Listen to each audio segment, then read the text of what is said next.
자, 여러분 안녕하세요. 오늘은 이제 저 멀리 서산에 그 아는 지인께서 이제 입시학원 원장님을 하세요. 그래서 뭐 평소에 만나서 이제 뭐 술도 마시고 그랬는데 갑자기 최근에 이제 궁금한 것 중에 하나가 일전에 제가 이제 보여드렸던 것 중에 하나가 뭐냐면은 취업 자녀 둔 부모님들이 주의사항이 뭐냐 그거를 하다가 문득 서산에 한번 가면 그분을 만나야 되는데 입시학원이니까 고3 자녀를 둔 그 부모님들이 주의할 게 뭐냐 혹은 고3 자녀를 둔 부모님에게 원장님이 좀 이렇게 좀 부탁할 이야기도 있고 또 실제로 그 고3 고등학생들 중학생들을 많은 인원을 여기서 또 이제 교육을 하고 계시니까 뭐 좀 당부의 얘기 같은 게 있을 수도 있겠다. 또 부모 중심에서 학생들이 보지 않을 거 아닙니까? 그래서 이제 뭐 부득이 제가 이제 뭐 갑자기 내려와서 이렇게 또 인터뷰를 합니다.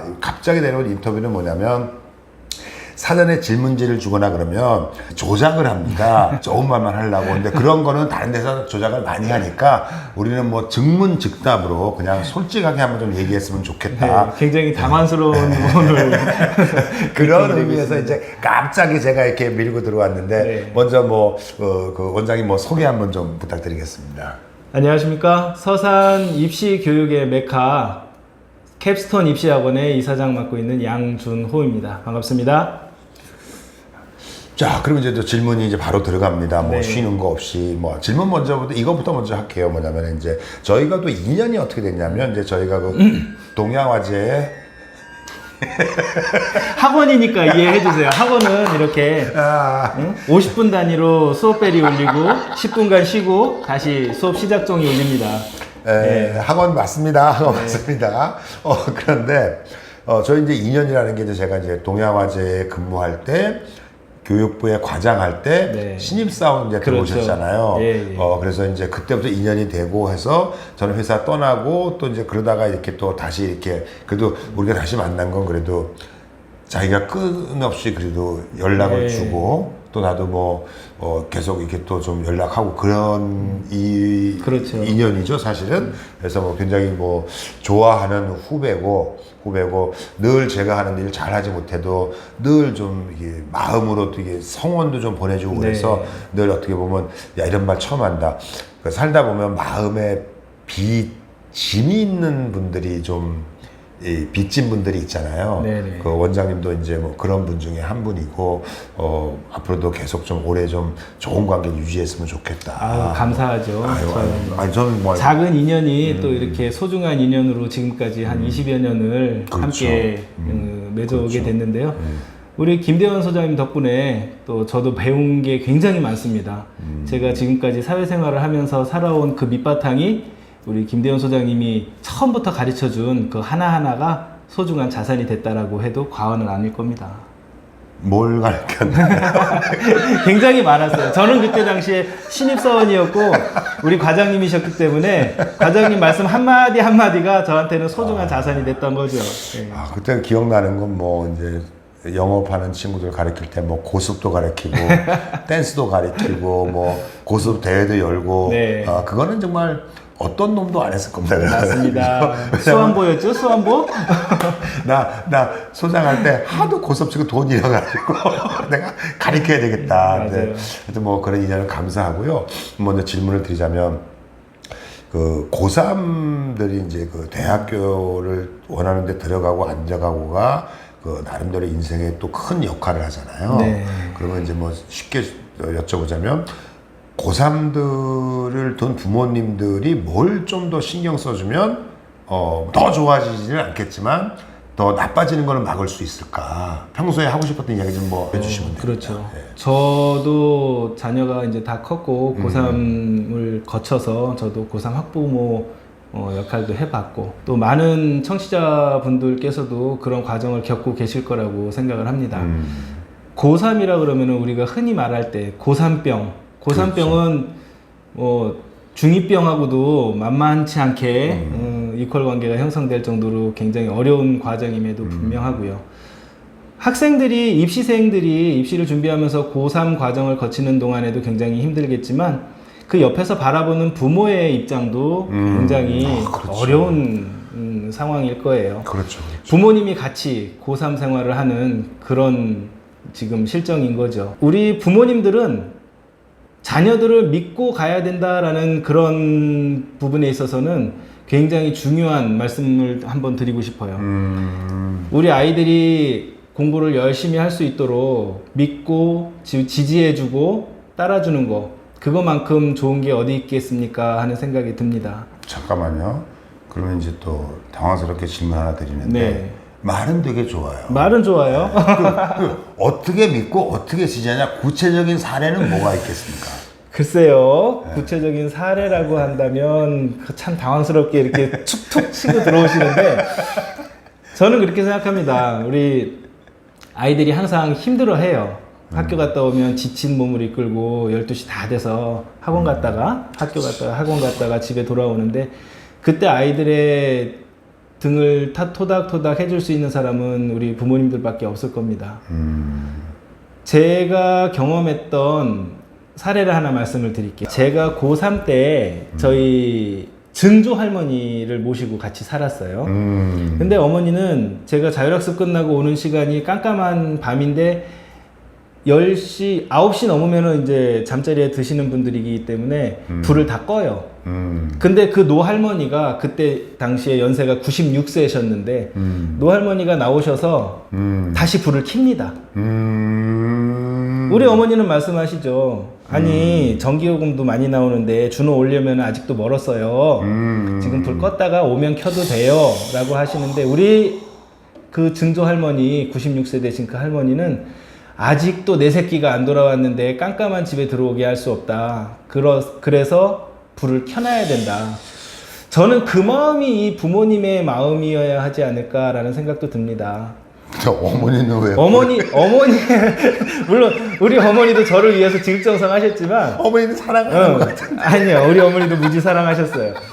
거기다가 우리 증조 할머니께서 보여주신 그 모습, 내 새끼가 아직 돌아오지 않았는데 불을 끄면 안 된다. 그리고 기다려주는 그 모습에서 할머니의 정성이 굉장히 크게 느껴졌습니다. 지금 우리 부모님들도 자녀를 대하는 그 태도가 그런 기다림, 고생하고 돌아오는 우리 아이들을 따뜻하게 맞아줄 수 있는 그런 기다림이 필요한 시점이 아닌가 생각을 합니다. 마치 이제 불을 켜고 기다린다라는 게 사실은 이제 뭐 등대불이 항상 돌아가면서 네. 그렇죠? 저기가 나의 뭐 홈이고 스위트홈이고 돌아갈 그렇죠. 곳이고 그것도 굉장히 이해가는 것 중에 하나가 뭐냐면 제가 이제 기러기 아빠 생활 했잖아요. 네. 기러기 아빠 생활을 이제 제가 7년 정도 하다 보면은 문제가 뭐냐면 집에 들어가기가 싫어요. 왜냐면 들어갔을 때 불 꺼진 딱 들어갔을 때 불 꺼진 데서 불 켜는 게 너무 싫어. 너무 싫어. 그리고 그때 들은 습관 중에 하나가 뭐냐면 불을 안 끄고 잡니다, 제가. 항상 잘 때? 네, 항상 저쪽 화장실 어딘가 항상 켜놓아요. 왜냐하면 그 불을 탁 끄고 할 때 눈 떴을 때 너무 어둡거나 그러면 그 외로움이 오더라. 맞아요. 그러니까 뭐 전기 요금은 좀 나올지 몰라도 항상 불을 켜놓고 기다리는 사람이 있다라는 건 무언의 메시지를 주는 거는 굉장히 뭐 도움이 될 수 있고 요새는 또 이제 합리화 시대고 막 그러니까 걔네 알아서 잘할 거야 그러지만 사실은 아이들이 아무 말 하지 않는다고 하고 싶은 말이 없는 것도 아니고 그렇잖아요. 그죠? 그러니까 그거는 굉장히 좋은 팁인 것 같고 뭐 우리도 이제 또 한 가지 또 이제 쿡 찌르자면은 또 구체적으로 자기도 나한테 배우는 거야. 이게 그 믿는다는 거에 대한 구체적인 액션이 또 뭐가 있겠냐는 거죠. 그렇죠. 어떤 행동을 하고 그 행동에 대해서 믿음이 있다라면 그것만큼 좋은 게 없겠죠. 눈으로 보이니까. 근데 우리가 자녀를 믿는 과정 속에서는 뭐랄까 학교 가서 열심히 생활하고 또는 이제 학원을 다니면 학원 가서 열심히 생활하고 그리고 내가 하루하루를 소홀히 하지 않았다라는 그런 거에 대해서 부모가 자식을 믿어주는 거밖에 없는데 보이지가 않잖아요. 따로따로 떨어져 있고. 그런데 보이지 않으니까 믿음이 약해지거나 그래서는 안 된다라는 말씀을 드리는 거예요. 한 예로 우리 학원에 다니는 그 학부 형님이 어느 날 저한테 문자 한 통을 보내주셨어요. 그거 좋은 얘기다. 문자 한 통을 보내주셨는데 그 문자 내용이 뭐였냐면 원장님 감사합니다. 우리 아이가 오늘 집을 나가면서 캡스톤 다녀오겠습니다 하고 문 밖을 나서는데 이건 광고 아니에요. 그리고 문 밖을 나서는데 제 마음이 너무나 편안했습니다. 이런 믿음을 주셔서 감사합니다. 이런 표현을 하세요. 결국에는 어떤 학교라든가 학원이라든가 이런 단체에서 아이들을 잘 케어하는 것도 중요하지만 그 아이가 엄마한테 그만큼 신뢰성을 줄 수 있다라는 행동에서 보여주는 그런 반증이 아닌가 이런 생각이 듭니다. 그럼 또 생각나는 게 원장님은 여기 이제 원장님이니까 직접 네. 강의하거나 그러진 않잖아요. 예전에는 강의를 했었죠. 네, 제가 한 7년 전까지만 해도 초등학생부터 고등학생까지 강의를 했었고요. 지금은 관리만 하고 있고 우리 선생님들이 워낙에 저보다 능력이 출중하고 젊은 분들이 많기 때문에 그 선생님들의 능력을 믿고 맡기고 있습니다. 그러면 이제 이렇게 쭉 뭐 이렇게 얘기를 듣거나 보다 보면 요즘 그 고3 고등학생들하고 우리 세대 그 학생들하고 뭐 이렇게 뭐 차이가 무지 많이 날 거 아니에요, 그죠? 네. 혹시 그런 데에서 뭐 좀 해주실 얘기는 없을까? 우리 때하고 차이라는 거는 결국 아이들의 그 자존감이라는 부분으로 또 얘기가 확장이 될 수도 있어요. 얘기해 주세요. 저희 학교 다닐 때만 해도 부모가 시키는 대로 했어요. 부모 말씀에 거역하지 못하고 그냥 시키는 대로 열심히만 따라했어요. 그게 결국에는 부모님에 대한 자식에 대한 믿음이었던 거죠. 근데 지금은 그때하고 또 다르게 여러 가지 미디어가 우리 아이들의 그 주변에 상주하고 있습니다. 그 미디어로부터 아이들이 보호될 수 있는 그런 게 뭔가 이런 걸 잘 케어하고 또 학생들 자체가 여기에 휘말리지 않고 내 주관을 가지고 학업 활동을 이어갈 수 있는지 이런 거에 대해서 굉장히 민감해질 수밖에 없어요. 거기에 내가 단호하게 대처하고 자존감을 가지고 나는 소중하니까 내가 내 갈 길을 가겠다라는 그런 확고한 의지가 없다면 여러 가지 유혹의 요소들이 많기 때문에 흔들릴 수밖에 없거든요. 지금 아이들은 저희 때보다 더 그 유혹의 손길이 많이 미치는 시기임에도 분명합니다. 그리고 이거를 맞아. 단호하게 단절이라고 표현하면 너무 과한 것 같기도 하지만 내가 학업을 유지하는 기간 동안에는 그런 것들을 조금 멀리 하는 것도 하나의 방법이겠다.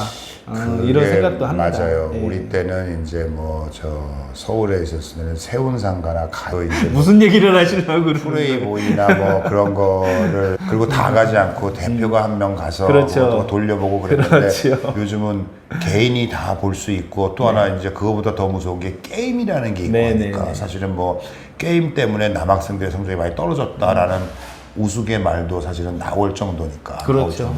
그렇죠. 그래서 그러면은 이제 여기 고3생들은 주로 이제 뭐 다 힘들겠지만 주로 뭘 이렇게 많이 힘들어 하나요?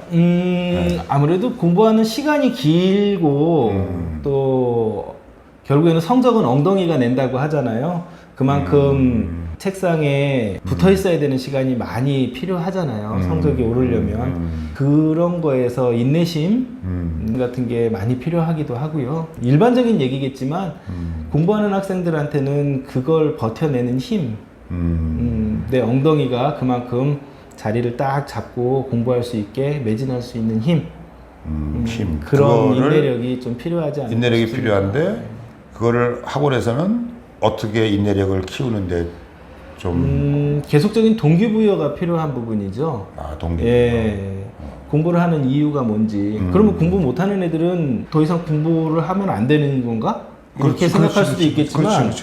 성적이 낮다.